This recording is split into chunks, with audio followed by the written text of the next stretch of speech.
નમસ્કાર મિત્રો, આપણે આજે શિક્ષણ પંચો અને સમિતિઓ એમાં આજે આપણે સેડલર કમિશન કે જે 1970ની અંદર આ સેડલર કમિશનની રચના કરવામાં આવી હતી, તો એના વિશે આપણે આજે માહિતી મેળવવાના છીએ। તો ચાલો શરૂ કરીએ। સેડલર કમિશન 1970 તેમાં જોઈએ તો પ્રથમ વિશ્વયુદ્ધ પૂર્ણ થયાના થોડા સમય પહેલાં વર્ષ 1970માં ભારત સરકાર દ્વારા કલકત્તા વિશ્વવિદ્યાલય આયોગની નિયુક્તિ કરવામાં આવી હતી। ખાસ આપણે યાદ રાખીશું કે જે પ્રથમ વિશ્વયુદ્ધ પૂર્ણ થયાના થોડા સમય પહેલાં, બરાબર, એટલે કે પહેલું વિશ્વયુદ્ધ પૂરું થયું એના થોડા સમય પહેલાં, એટલે કે ઈસવીસન 1970માં ભારત સરકાર દ્વારા કલકત્તા વિશ્વવિદ્યાલય આયોગની નિયુક્તિ કરવામાં આવી હતી। ત્યારબાદ આગળ જોઈએ તો 14 સપ્ટેમ્બર 1970ના રોજ આ આયોગની સ્થાપના કરવામાં આવી હતી। મોસ્ટ ઇમ્પોર્ટન્ટ આપણે યાદ રાખીશું કે 14 સપ્ટેમ્બર 1970ના રોજ આ આયોગ એટલે કે સેડલર કમિશનની સ્થાપના કરવામાં આવી હતી। આગળ જોઈએ તો આયોગના અધ્યક્ષ લીડ્સ વિશ્વવિદ્યાલયના ઉપકુલપતિ ડૉક્ટર માઇકલ સેડલર હતા। તો આ પણ આપણે મોસ્ટ ઇમ્પોર્ટન્ટ યાદ રાખીશું કે આ જે આયોગ હતું, બરાબર, સેડલર કમિશન, તો એના અધ્યક્ષ તો લીડ્સ વિશ્વવિદ્યાલયના ઉપકુલપતિ ડૉક્ટર માઇકલ સેડલર હતા। ત્યારબાદ આગળ જોઈએ તો આયોગનો મુખ્ય હેતુ કલકત્તા વિશ્વવિદ્યાલયની સ્થિતિની તપાસ કરવાનો હતો, બરાબર, કે આ આયોગનો મુખ્ય હેતુ શું હતો? તો કલકત્તા વિશ્વવિદ્યાલયની સ્થિતિની તપાસ કરવાનો હતો। હવે આપણે આયોગની મુખ્ય ભલામણો જોઈએ કે સેડલર કમિશનની મુખ્ય ભલામણો કઈ કઈ હતી। તેમાં જોઈએ તો સ્નાતક અભ્યાસક્રમ 3 વર્ષનો કરવામાં આવે, બરાબર। સેડલર કમિશનની અંદર એવું કહેવામાં આવ્યું હતું કે જે સ્નાતક અભ્યાસક્રમ છે, બરાબર, કોલેજ સુધીનો અભ્યાસક્રમ એ 3 વર્ષનો કરવામાં આવે।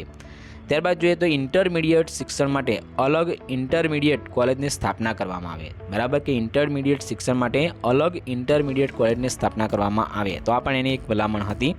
આગળ જોઈએ તો પ્રત્યેક પ્રાંતમાં માધ્યમિક અને ઇન્ટરમીડિયેટ શિક્ષણ બોર્ડનું નિર્માણ કરવામાં આવે, બરાબર, કે પ્રત્યેક પ્રાંતની અંદર માધ્યમિક અને ઇન્ટરમીડિયેટ શિક્ષણ બોર્ડની નિર્માણ કરવામાં આવે। ત્યારબાદ આગળ જોઈએ તો વિશ્વવિદ્યાલયમાં માત્ર ઇન્ટરમીડિયેટ પરીક્ષા પાસ કરનારને જ પ્રવેશ આપવામાં આવે, બરાબર, કે જે વિશ્વવિદ્યાલયો હતી એ વિશ્વવિદ્યાલયની અંદર પ્રવેશ કોને મળશે? તો માત્ર ઇન્ટરમીડિયેટ પરીક્ષા પાસ કરનારને જ એમાં પ્રવેશ આપવામાં આવશે, એવી ભલામણ સેડલર કમિશન દ્વારા કરવામાં આવી હતી। આગળ જોઈએ તો ઇન્ટરમીડિયેટ કક્ષાઓને વિશ્વવિદ્યાલયમાંથી દૂર કરવામાં આવે, બરાબર, કે ઇન્ટરમીડિયેટ કક્ષાઓને વિશ્વવિદ્યાલયમાંથી દૂર કરવામાં આવે, તો આ પણ એની એક ભલામણ હતી। આગળ જોઈએ તો ઇન્ટરમીડિયેટ કોલેજોમાં શિક્ષણનું માધ્યમ ભારતીય ભાષા હોવી જોઈએ, બરાબર, કે ઇન્ટરમીડિયેટ કોલેજની અંદર શિક્ષણનું માધ્યમ કયું હોવું જોઈએ? તો ભારતીય ભાષા હોવી જોઈએ।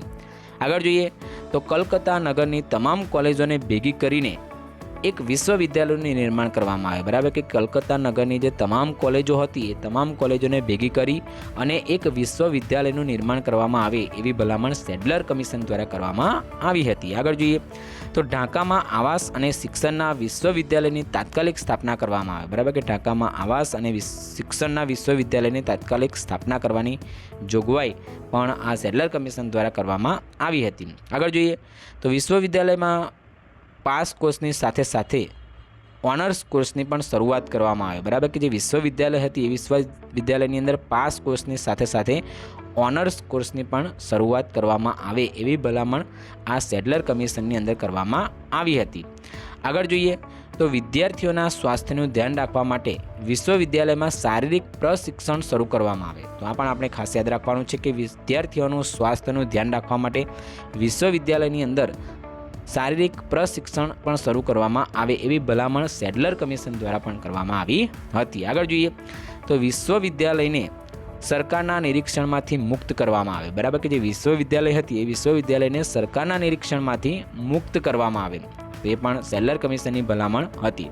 આગળ જોઈએ તો વિશ્વવિદ્યાલયમાં અરબી, ફારસી, સંસ્કૃતના અધ્યયનની સુવિધા કરવામાં આવે, બરાબર, કે વિશ્વવિદ્યાલયની અંદર અરબી, ફારસી અને સંસ્કૃતના અધ્યયનની સુવિધા કરવામાં આવે, તો એ સેડલર કમિશન દ્વારા ભલામણ કરવામાં આવી હતી। ત્યારબાદ જોઈએ તો 15-16 વર્ષ કરતાં મોટી ઉંમરની બાળકીઓ માટે અલગ પડદા સ્કૂલોનો પ્રબંધ કરવામાં આવે, બરાબર, તો આપણે ખાસ યાદ રાખવાનું છે કે 15-16 વર્ષ કરતાં મોટી ઉંમરની જે બાળકીઓ હતી એ બાળકીઓ માટે અલગ પડદા સ્કૂલનો પ્રબંધ કરવાની જોગવાઈ આ સેડલર કમિશન દ્વારા કરવામાં આવી હતી। તો આટલી ભલામણો આપણે ખાસ યાદ રાખવાની છે સેડલર કમિશન વિશે। તો આજે આપણે સેટલર કમિશન વિશે માહિતી મેળવી. જો વિડીયો પસંદ આવે તો વિડીયોને લાઇક, સબસ્ક્રાઇબ અને શેર કરવાનું ભૂલતા નહીં.